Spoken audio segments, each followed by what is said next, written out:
नमस्कार। लोकसभा चुनाव पर सबसे महत्वपूर्ण विश्लेषण सामने आ रहा है। कर्नाटक चुनाव के बाद कहीं ना कहीं अंदरूनी सर्वे के हिसाब से लोकसभा चुनाव पर किसका पलड़ा भारी नजर आ रहा है, क्योंकि जिस काल से कर्नाटक चुनाव के रिजल्ट सामने आए हैं उसके बाद लोकसभा की 543 सीटों के लिए जो विश्लेषण है उस हिसाब से किसको बहुमत का आंकड़ा मिल सकता है, क्योंकि कांग्रेस ने कर्नाटक में पूर्ण बहुमत हासिल किया है। लेकिन जिस कार से विपक्ष अब एक साथ आ रहा है और जिस कार की बड़ी तैयारी विपक्ष कर रहा है लोकसभा चुनाव 2024 के लिए, नीतीश, ममता बनर्जी और जिस कार से यहां पर नीतीश कुमार, और यहां पर बात की जाए तो हाल ही में जिस कार से उद्धव ठाकरे की भी एक बड़ी मीटिंग हुई है, उसके बाद माहौल कितना बदलता नजर आ रहा है। और 2024 के लिए महाविकास आघाड़ी का फॉर्मूला सीटों का तय हो चुका है, जहां शिवसेना, ठाकरे, उद्धव गुट को यहां 21 सीटें मिल सकती हैं 2024 के लिए। महाराष्ट्र में चुनाव लड़ने के लिए एनसीपी 14 और कांग्रेस 13 सीटों पर चुनाव लड़ सकती है, जो अंदरूनी तौर पर खबर सामने आ रही है। लेकिन अगर बात की जाए तो बीजेपी का टारगेट 80 सीटें उत्तर प्रदेश को जीतने का है, जिस खास के निकाय चुनाव, और अगर बात की जाए यहां 2 सीटों पर उपचुनाव था, दोनों सीटों पर भारतीय जनता पार्टी ने जीत हासिल की है, समाजवादी पार्टी को नुकसान हुआ है। तो बीजेपी क्या 80 सीटें उत्तर प्रदेश में जीत हासिल कर सकती है, क्योंकि मुस्लिम आबादी यहां पर जिस खास से निर्णायक भूमिका में आते हैं मुस्लिम वोट, तो ऐसे में यहां पर बिजनौर में 45% है, 48%, मुरादाबाद, नगीना में 45% है, संभल में 43% और सहारनपुर में यहां 43%, अमरोहा में 38% और गाजीपुर में 10% मुस्लिम वोट बैंक जो है वो निर्णायक हो जाता है। और ऐसे में जिस कार से बीजेपी अब तैयारी कर रही है मिशन 2024 के लिए, क्योंकि कर्नाटक चुनाव रिजल्ट के बाद काफी कुछ तस्वीर बदलती नजर आ रही है। तो क्या लगता है आपके लिए, क्या 2024 में हैट्रिक लगा पाएंगे प्रधानमंत्री मोदी जी, या वनवास पर गई कांग्रेस की वापसी हो सकती है, क्योंकि कांग्रेस के लिए संजीवनी का काम कर्नाटक और हिमाचल प्रदेश चुनाव करने जा रहे हैं। तो विपक्ष क्या एक साथ आ पाएगा, ये भी काफी महत्वपूर्ण हो जाता है। लेकिन जिस कार की गतिविधियां देखने को मिल रही है लोकसभा चुनाव से पहले, उसके बाद काफी कुछ हलचल देखने को मिल रही है। लेकिन अगर बात की जाए 543 सीटों पर जो अनुमान लगाया जा रहा है, उस हिसाब से किसे कितनी सीटों पर जीत मिल सकती है। बात की जाए दिल्ली की, तो दिल्ली की 7 लोकसभा सीटें आती हैं और 2019 में बीजेपी ने सभी 7 सीटों पर जीत हासिल की थी। लेकिन इस बार बीजेपी को कुछ सीटों का नुकसान देखने को मिल सकता है, क्योंकि जिस कहा से एमसीडी चुनाव में भी यह बीजेपी को झटका रहा था और आम आदमी पार्टी ने यहां जीत हासिल की थी। दिल्ली के अलावा पंजाब में भी यहां पर जो है आम आदमी पार्टी की सरकार बन चुकी, तो लगातार आम आदमी पार्टी का वोट शेयर बढ़ रहा है। उस हिसाब से माना जा रहा है कि दिल्ली की 7 लोकसभा सीटों में 2 सीटों पर बीजेपी को कड़ी टक्कर आम आदमी पार्टी से मिल सकती है, लेकिन 5 से 6 सीटें वो आराम से यहां जीत सकते हैं, जो अनुमान लगाया जा रहा है। केरल की 20 लोकसभा सीट की भी बात की जाए तो यहां पर भी काफी कुछ हलचल हुई है, जिस कहा से भारत जोड़ो यात्रा यहां पर राहुल गांधी ने यहां से शुरू की थी, और अब कांग्रेस के लिए यहां पर राहुल गांधी यह सांसद नहीं है, वो इस्तीफा दे चुके हैं। तो ऐसे में यह माना जा रहा है कि अब राहुल गांधी यहां पर किस कार से चुनाव लड़ सकते हैं। अगर बात की जाए जिस कार से 2019 में यहां पर कांग्रेस पार्टी ने सबसे ज्यादा 15 सीटों पर जीत हासिल की थी, और यहां पर बात की जाए तो कांग्रेस से ही यूपीए के जो सदस्य रहे उन्होंने यहां पर जीत हासिल की थी। एनडीए का यहां खाता नहीं खुला था। इस बार किस प्रकार के आंकड़े बन सकते हैं, देखिए बीजेपी 0 से 1 सीट यहां केरल में हासिल कर सकती है, कांग्रेस यहां 17 लोकसभा सीटें अपने दम पर हासिल कर सकती है, जबकि उनके गठबंधन एलडीएफ और यहां पर अन्य की बात की जाए तो करीब 2 लोकसभा सीटें मिल सकती है। यानी कांग्रेस को भारत जोड़ो यात्रा का केरल में जबरदस्त फायदा मिल सकता है। बात की जाए पश्चिम बंगाल की 42 लोकसभा सीटें आती हैं, जिस खास से अगर बात की जाए 2019 लोकसभा चुनाव में यहां तृणमूल कांग्रेस ने 22 सीटें, जबकि भारतीय जनता पार्टी ने 18 लोकसभा सीटों पर जीत हासिल की थी। एक तरफा यहां पर बीजेपी को 16 सीटों पर बढ़त मिली थी, जिस खास से आंकड़े रहे थे 2014 के बाद। लेकिन अब जो माहौल बन रहा है, जिस कार के आंकड़े बनते नजर आ रहे हैं, उस हिसाब से बीजेपी टीएमसी में कड़ी टक्कर यहां देखने को मिल सकती है। 20 लोकसभा सीट भारतीय जनता पार्टी के पक्ष में और टीएमसी को भी 20 लोकसभा सीट, 2 सीटों पर कांग्रेस भी कड़ी टक्कर दे सकती है, जो पश्चिम बंगाल की 42 लोकसभा सीटों पर विश्लेषण सामने आ रहा है। बात की जाए जम्मू कश्मीर की 6 लोकसभा सीटों के लिए, तो यहां पर जिसका से धारा 370 खत्म हुई है, उसका कहीं ना कहीं भारतीय जनता पार्टी को यहां फायदा मिलता नजर आ रहा है। जहां 2019 में 3 सीटें भारतीय जनता पार्टी के पक्ष में रही थी, 3 सीट यहां पर नेशनल कॉन्फ्रेंस को मिली थी। इस तरह से अगर बात की जाए यूपीए का जो हिस्सा है, और ऐसे में माना जा रहा है कि भारतीय जनता पार्टी को यहां फायदा मिल सकता है, जहां पर 4 के आसपास यहां भारतीय जनता पार्टी को जम्मू कश्मीर में सीटें मिल सकती है। 1 सीट पीडीपी और 1 सीट नेशनल कॉन्फ्रेंस के पक्ष में जा सकती है, जो अनुमान लगाया जा रहा है। लेकिन तेलंगाना की 17 लोकसभा सीट की बात की जाए तो यहां पर जो आंकड़ा बनना है, जिस कार से यहां पर 2019 में 9 सीटों पर यहां पर टीआरएस ने जीत हासिल की थी, यहां पर कांग्रेस को 3 सीटों पर जीत मिली थी, भारतीय जनता पार्टी ने यहां पर 4 लोकसभा सीटों पर जीत हासिल की थी। लेकिन इस बार का जो अब विश्लेषण सामने आ रहा है, उस हिसाब से बीजेपी को करीब 5 लोकसभा सीटें मिल सकती हैं, टीआरएस को 8 एआईएम पार्टी को 1 और 3 सीटों पर कांग्रेस को जीत की संभावना तेलंगाना यहां पर लोकसभा चुनाव पर लगाई जा रही है। उत्तराखंड की 5 लोकसभा सीट की बात की जाए तो यहां भारतीय जनता पार्टी को 2019 लोकसभा चुनाव में भी सभी 5 सीटों पर जीत मिली थी। इस बार अनुमान लगा जा रहा है कि भारतीय जनता पार्टी यहां सभी 5 लोकसभा सीटों पर जीत हासिल कर सकती है। बात की जाए हरियाणा की 10 लोकसभा सीट के लिए तो यहां पर 2019 में बीजेपी ने यहां सभी 10 लोकसभा सीटों पर जीत हासिल की थी, लेकिन इस बार माना जा रहा है कि बीजेपी को यहां 1 से 2 सीटों पर कड़ी टक्कर कांग्रेस से मिल सकती है। इस तरह से अगर बात की जाए तो हरियाणा में या बीजेपी कहीं ना कहीं सबसे बड़ी पार्टी बन सकती है, लेकिन कुछ सीटों पर यहां कड़ी टक्कर देखने को मिल रही है। जबकि मेघालय की 2 लोकसभा सीट की बात की जाए तो यहां पर 2019 में 1 सीट कांग्रेस के पक्ष में रही थी और 1 सीट यहां पर एनडीए सतत यानी एनपीपी पार्टी के पक्ष में रही थी। इस बार जो अनुमान है उस हिसाब से 1 सीट कांग्रेस के पक्ष में जा सकती है और 1 सीट यहां पर एनपीपी पार्टी यानी एनडीए जो गठबंधन है या गठबंधन तौर पर भारतीय जनता पार्टी है तो इसका फायदा बीजेपी को मिल सकता है। अरुणाचल प्रदेश की 2 लोकसभा सीट की बात की जाए तो दोनों सीटों पर भारतीय जनता पार्टी ने 2019 में भी जीत हासिल की थी। इस बार भी भारतीय जनता पार्टी के पक्ष में दोनों लोकसभा सीटों पर जीत की संभावना हो सकती है। पंजाब की 13 लोकसभा सीट की बात की जाए तो यहां पर बड़ा उलटफेर हो चुका है। कांग्रेस को बड़ा झटका लगा था, आम आदमी पार्टी ने पंजाब में सरकार बना ली और ऐसे में पंजाब का जो लोकसभा सीटों का गणित है वो काफी अब चौंकाने वाले आंकड़े बन रहे हैं। 19 की बात की जाए तो यहां कांग्रेस को 8 लोकसभा सीटें मिली थी, लेकिन इस बार कांग्रेस को करीब 5 लोकसभा सीटें मिल सकती है। भारतीय जनता पार्टी को 2 लोकसभा सीटें मिल सकती हैं। शिरोमणि अकाली दल को 2 सीटें, क्योंकि शिरोमणि अकाली दल बीजेपी का जो गठबंधन है वो भी टूट चुका है। आम आदमी पार्टी को यहाँ 4 लोकसभा सीटें मिल सकती है। निश्चित उस पर आम आदमी पार्टी कांग्रेस में कड़ी टक्कर यहाँ देखने को मिल सकती है। छत्तीसगढ़ की 11 लोकसभा सीट की बात की जाए तो 2019 में 9 सीटों पर भारतीय जनता पार्टी ने जीत हासिल की थी। 2 लोकसभा सीटों पर कांग्रेस को जीत मिली थी, लेकिन इस बार जो ओपिनियन पोल है उस हिसाब से भारतीय जनता पार्टी को करीब 8 लोकसभा सीटें मिल सकती हैं।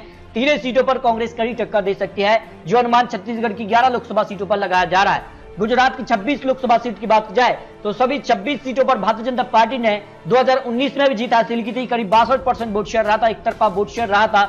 इस बार भी अनुमान है कि सभी 26 सीटों पर जीत हासिल कर सकती है, जिसका से यहां पर गुजरात में विधानसभा चुनाव में भी बम्पर जीत भारतीय जनता पार्टी के पक्ष में रही है। मिजोरम की 1 लोकसभा सीट की अगर बात की जाए तो मिजो नेशनल फ्रंट एनडीए जो सदस्य है उसने जीत हासिल की थी 2019 में। इस बार अगर बात की जाए तो कांग्रेस यहां जीत हासिल कर सकती है, जो अनुमान यहां लगाया जा रहा है। जबकि राजस्थान की 25 लोकसभा सीट की बात की जाए तो यहां पर 2019 में यहां एनडीए को 24 लोकसभा सीटों पर जीत मिली थी। 1 सीट यहां पर जो है आरएलपी के पक्ष में रही थी, जो कि एनडीए सदस्य रहा था, नहीं कांग्रेस यहां 0 सीट रही थी। इस बार जो अनुमान है उस हिसाब से बीजेपी को करीब 23 लोकसभा सीटें मिल सकती हैं। 1 या 2 सीटों पर कांग्रेस यहां कड़ी टक्कर दे सकती है, जो अनुमान यहां पर लगाया जा रहा है। तो महाराष्ट्र की 48 लोकसभा सीट भी महत्वपूर्ण हो जाती है, क्योंकि महाराष्ट्र में भी राजनीति में कई बार बड़ा उलटफेर देखने को मिला है। लेकिन अब बात की जाए जिस खास 2019 में एनडीए को यहां 23 सीटें मिली थी, जबकि शिवसेना एनडीए का ही सदस्य थी, लेकिन अब अलग हो चुके हैं। 18 सीटों पर जीत मिली थी, जबकि कांग्रेस को यहां 1 सीट, 4 सीट यहां पर यूपीए यानी जो एनसीपी रही है उसके पक्ष में रही थी। 1 सीट यहां पर अन्य यानी एआईएम पार्टी के पक्ष में रही थी। इस तरह से अगर बात की जाए तो महाराष्ट्र में काफी हलचल हुई है। अब लोकसभा चुनाव पर अगर बात की जाए तो भारतीय जनता पार्टी करीब 30 से 33 सीटें मिल सकती हैं, जो उन्हीं के गठबंधन है। जबकि कांग्रेस को यहां 2 लोकसभा सीटें मिल सकती हैं, एनसीपी को यहां पर 5 और शिवसेना जो उद्धव गुट है उसको करीब 8 लोकसभा सीट पर जीत की संभावना यहां लगाई जा रही है।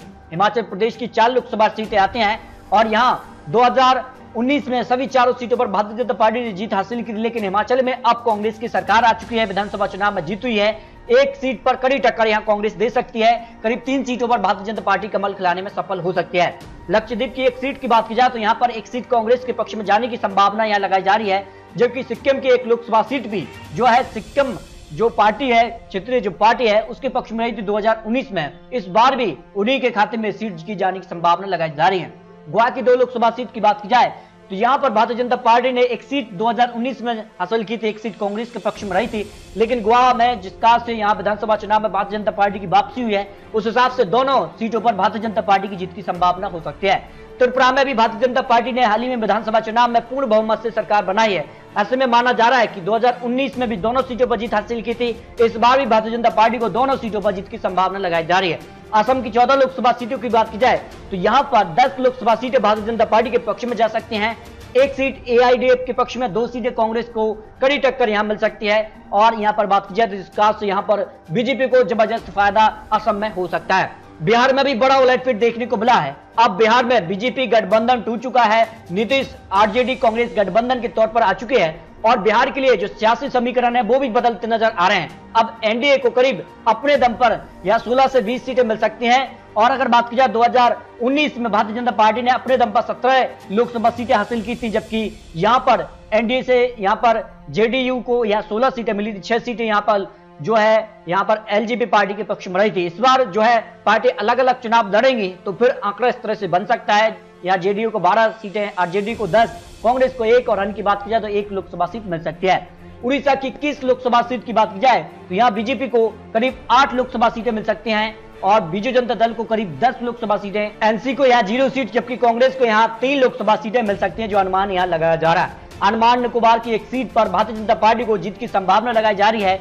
मणिपुर की 2 लोकसभा सीटों में से 1 सीट बीजेपी और 1 सीट कांग्रेस के पक्ष में जा सकती है, जो यहां मणिपुर को लेकर अनुमान लगाया जा रहा है। आंध्र प्रदेश की 25 लोकसभा सीटें भी महत्वपूर्ण हो जाती हैं, जिस कारण से अब दक्षिण भारत को लेकर भी बहुत जल्द आपको अलग से महत्वपूर्ण विश्लेषण देंगे। तो यहां के लिए जो आंकड़ा बन रहा है उस हिसाब से बीजेपी को 0 से 1 सीट मिल सकती है, वाईएसआर को करीब 20 लोकसभा सीट, टीडीपी को 3 सीट, 1 सीट कांग्रेस के पक्ष में जा सकती है। जबकि तमिलनाडु को 39 लोकसभा सीट की बात की जाए तो यहां पर 2019 में एक तरफा यूपीए ने जीत हासिल की थी। यूपीए को यहां पर 24 सीटों पर जो डीएमके रही है उसको जीत मिली थी और यहां पर अगर बात की जाए तो 8 सीटें कांग्रेस के पक्ष में रही थी, जो कि यूपीए का ही सदस्य थी, जबकि एनडीए को यहां पर 1 लोकसभा सीटों पर जीत मिली थी। इस बार बीजेपी को 1 लोकसभा सीट मिल सकती है, लेकिन उनके गठबंधन जो कि एआईडीएमके है उसको करीब 0 से 8 लोकसभा सीटें भी मिल सकती हैं, क्योंकि हर 5 साल में यहां पर बदलाव देखने को मिलता है। एकदम से एआईडीएमके की जो है सरकार में वापसी होती है तो कहीं डीएमके का पलड़ा भारी होता है हर 5 साल में। तो इस हिसाब से यहां पर डीएमके और एआईडीएमके के बीच कड़ी टक्कर देखने को मिल सकती है। वहीं कांग्रेस की बात की जाए तो कांग्रेस को यहाँ 10 लोकसभा सीटें और अन्य की बात की जाए तो 5 लोकसभा सीटें जीत की संभावना लगाई जा रही है। उत्तर प्रदेश सबसे निर्णायक होता है, हार जीत के बीच अहम कड़ी मानी जाती है। राजनीतिक पंडित जो मानते हैं कि उत्तर प्रदेश में जिसकी ज्यादा सीटें आती हैं सरकार बनाने के चांसेस उसके ज्यादा दिखाई देते हैं, क्योंकि उत्तर प्रदेश से ही केंद्र को रास्ता जाता है। और इस बार बीजेपी का टारगेट 80 लोकसभा सीटें हैं। आप की जाए 2019 में तो 62 सीटें भारतीय जनता पार्टी के पक्ष में रही थी, 2 सीटें उनके दल यानी अपना दल को मिली थी, 10 लोकसभा सीटें बहुजन समाजवादी पार्टी, 5 सीटें यहां पर समाजवादी पार्टी, 1 सीट कांग्रेस के पक्ष में रही थी। और इस बार जो अनुमान लगाया जा रहा है कि बीजेपी को कुछ सीटों का फायदा मिल सकता है।